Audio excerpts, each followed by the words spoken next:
لو تناهيتم إلى سر الحياة وصنعتم كائنا حيا نرى. یہ جو موجودہ جمہوری نظام ہے یہ انگریزوں کا مسلط کردہ نظام ہے.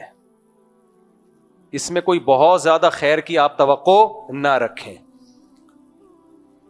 ہم اس جمہوری نظام کو قطعاً سپورٹ نہیں کرتے, لیکن بات یہ ہے کہ آپ کے پاس اس نظام کو تبدیل کرنے کی نہ تو طاقت ہے اور نہ کوئی اسباب ہیں آپ کے پاس.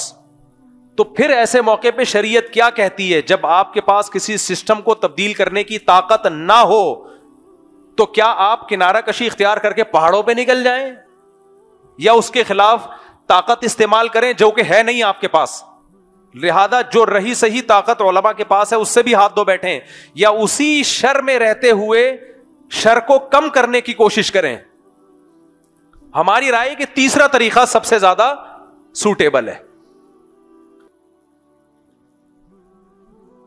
یہ والی جمہوریت اسلام میں کیوں نہیں ہے؟ پہلے میں اس کی وجہ آپ کو بتاؤں. اس جمہوریت میں کیا ہے پہلے بتاؤں. اسلام میں ہے کیا؟ اسلام کس طریقے کو وہ کرتا ہے؟ اسلام تو اس طریقے کو پسند کرتا ہے جو حضرت ابو بکر کا طریقہ تھا, جس کی بیس پہ حضرت ابو بکر کو خلیفہ بنایا گیا. بس وہی ہے. وہ کیا تھا؟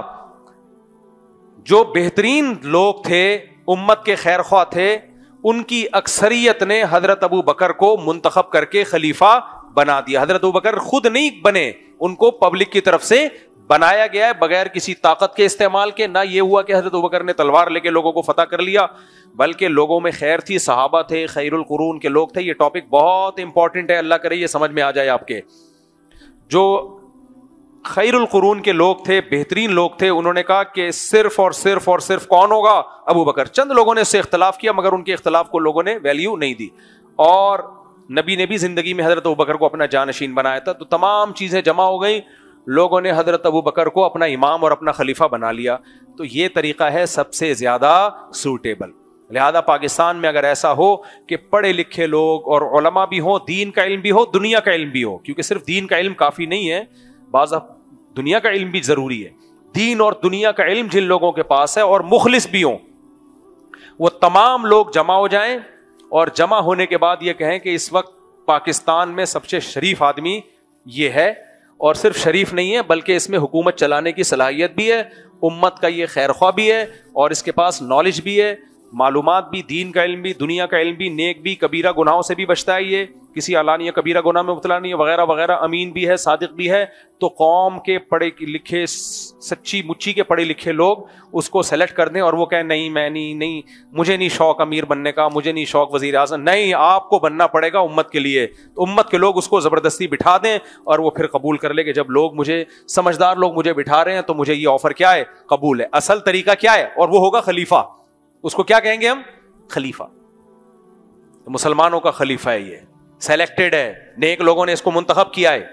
اصل طریقہ یہ ہے, لیکن یہ اصل طریقہ ابو بکر رضی اللہ تعالیٰ عنہ ہی کے لیے تھا. حضرت ابو بکر نے اپنی بات دنیا سے جانے کے بعد خود سے حضرت عمر کو نامزد کیا ہے کہ میرے بعد کون ہوگا؟ بولو عمر.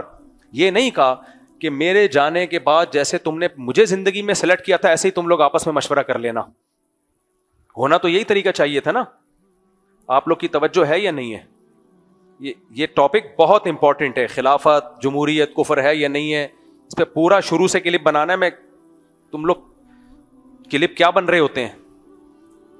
کراچی کی چائے, کڑک چائے, خاندانی چائے, یہ کلپ بن رہے ہوتے ہیں, اور اس طرح کی چیزیں آ رہی ہوتی ہیں. جو کام کی چیزیں ہیں وہ پورے بیان بھی. دیکھو میری لینڈ میں میرا بیان ہوا, امریکہ میں اتنا خاندانی بیان تھا, لوگ اتنا خوش تھے, وہ بار بار مجھے دوبارہ بلا رہے ہیں, دوبارہ آؤ. اس سے کلپ کیا چل رہا ہے پتہ نہیں کیا کلپ چلا رہے تھے, وہ ایک عجیب سچ کلپ چل رہا تھا, چائے میں یہ پتی ڈالو پھر یوں کر کے گھماؤ اس کو, یہ چائے بنانے کا طریقہ چل رہا تھا پورے بیان میں سے. تو حضرت ابو بکر رضی اللہ تعالی عنہ یہ بھی کر سکتے تھے کہ بھائی جیسے مجھے سلیکٹ کیا ہے تو میں دنیا سے چلا جاتا ہوں, خود ہی مشورے کر کے ایسے ہی کسی اور کو سلیکٹ کر لینا. لیکن حضرت ابو بکر کو یہ یقیناً خوف تھا کہ ایسا نہ ہو کہ امت میں کوئی بڑا اختلاف آ جائے, کوئی اسلام دشمن طاقت ہے اس اختلاف کا ناجائز فائدہ نہ اٹھا لیں. تو مجھے معلوم ہے کہ عمر سے بہتر کوئی نہیں ہے, حکومت چلانے کی طاقت بھی ہے, اخلاص بھی ہے, اور نبی نے کیا فرمایا؟ لو کان بعدی نبی لکان عمر، میرے بعد نبی ہوتا تو کون ہوتے؟ عمر ہوتے. تو آپ نے نامزد کر دیا میرے بعد کون ہے؟ عمر. یہ سلیکشن تھی، الیکشن بولو نہیں، اس میں کوئی الیکشن نہیں ہوئے. حضرت ابوبکر کی باری میں الیکشن ہوئے، نیک لوگوں نے الیکٹ کیا حضرت ابوبکر کو. حضرت ابوبکر نے اختلاف سے بچانے کے لیے بولا کہ میرے بعد کون ہوگا؟ عمر. یہ بھی ایک طریقہ اسلام میں. اصل طریقہ تو وہ ہے جو ابوبکر کا تھا، لیکن حضرت ابوبکر نے اس اصل طریقے سے انحراف کیوں کیا؟ خطرہ تھا کہ اس میں فساد کا خطرہ ہے، ایسا نہ ہو کسی ایسے کو سلیکٹ کر لیا جائے جو حضرت عمر کے لیول کا نہ ہو. تو انہوں نے کہا میرے بعد یہی ہیں، یہی ہوں گے. حضرت عمر نے کیا کیا؟ حضرت عمر کو بھی یہ کر سکتے تھے کہ میں دنیا سے چلا جاؤں تو پھر دوبارہ سے جیسے ابو بکر کا انتخاب ہوا، لوگ جمع ہوں، نیک لوگ جمع ہو کے سلیکٹ کریں کسی کو. حضرت عمر نے سوچا نہیں، ان کو بھی خطرہ ہوگا، کوئی فساد نہ ہو جائے.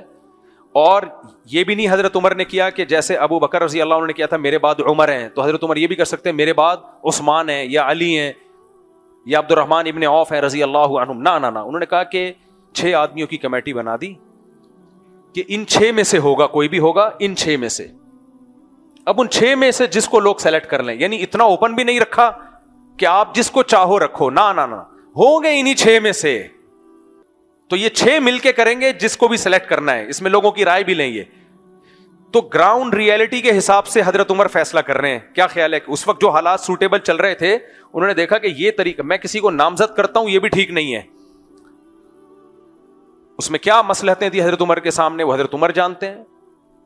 اور یہ بھی نہیں رکھا کہ اتنا اوپن کر دیا کہ پبلک جس کو چاہے رکھے. تو اوپن بھی نہیں کیا، کچھ محدود کر دیا کہ یہ 6 بندے ہیں، ان 6 میں سے کوئی ایک بنے گا بس. یہ بھی ایک طریقہ ہے. اس کا مطلب اسلام میں کسی کو خلیفہ بنانے کا کوئی ایک طریقہ متعین بولو نہیں ہے. یہ سارے فیصلے ہو رہے ہیں زمینی حقیقت کو سامنے رکھ کے. سوٹیبل کون سا طریقہ ہے، سوٹیبل کون سا طریقہ ہے.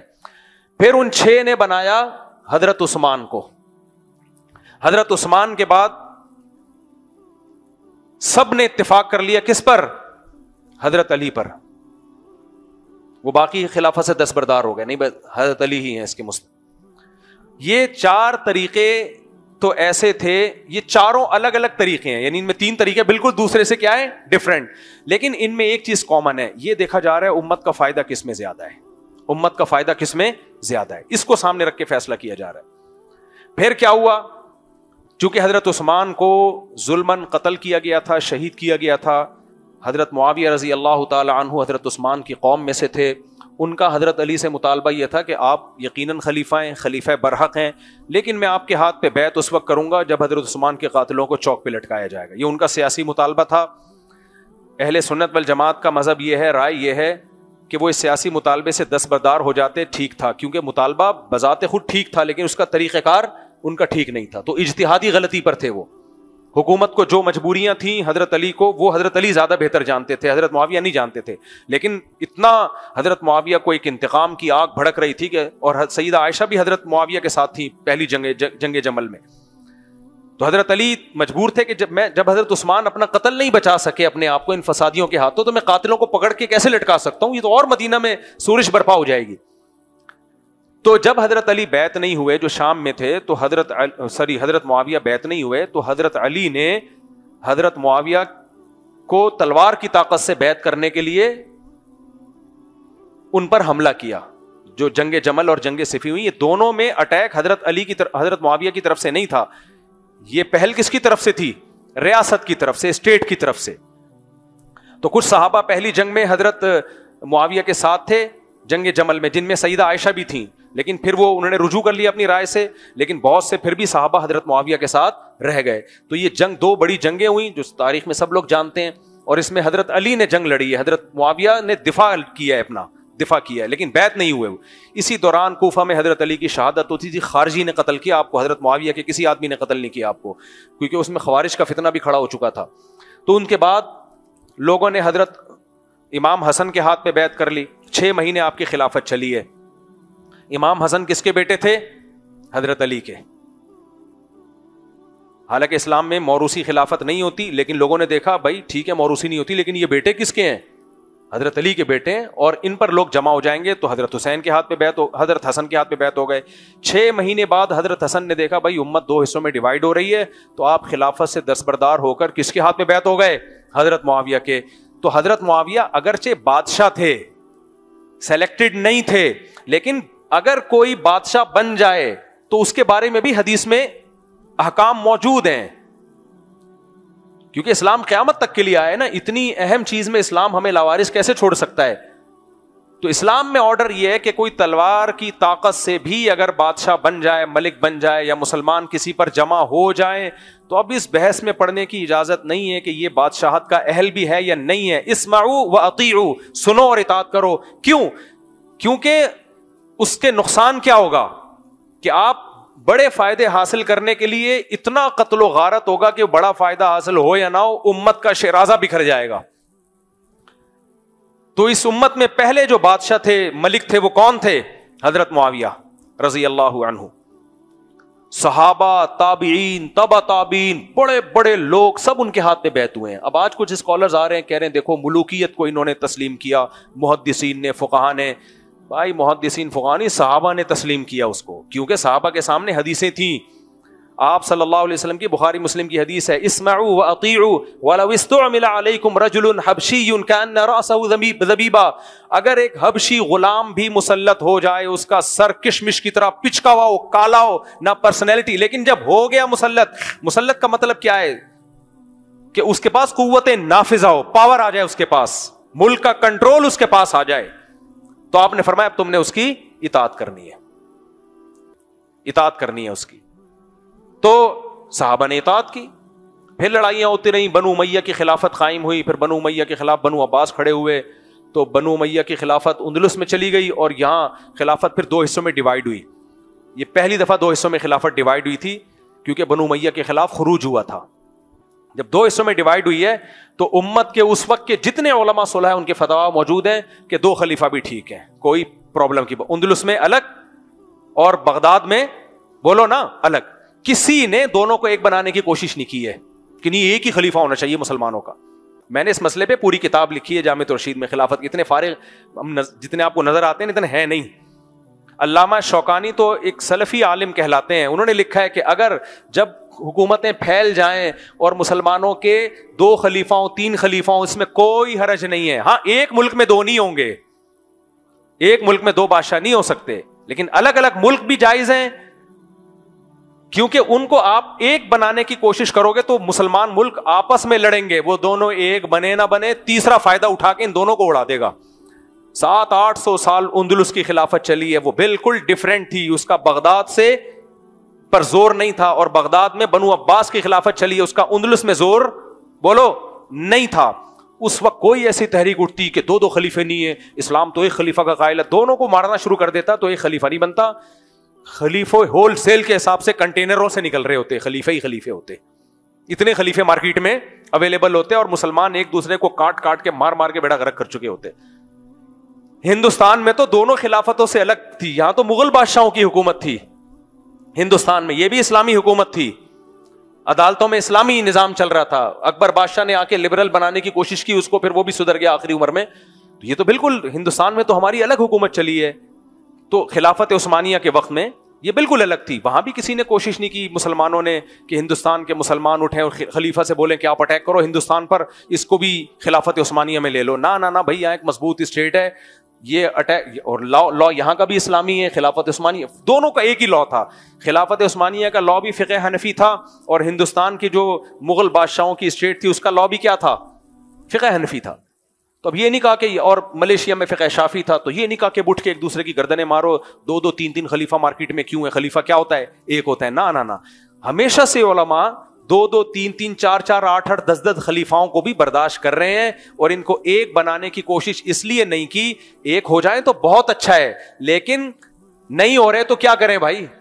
یہ تھوڑی کہ تلواریں اٹھا کے بغاوتیں شروع کر دیں, اس کا نتیجہ کیا نکلے گا, یہ 2 4 جو رہ گئے تھے یہ بھی کیا ہوں گے, ختم.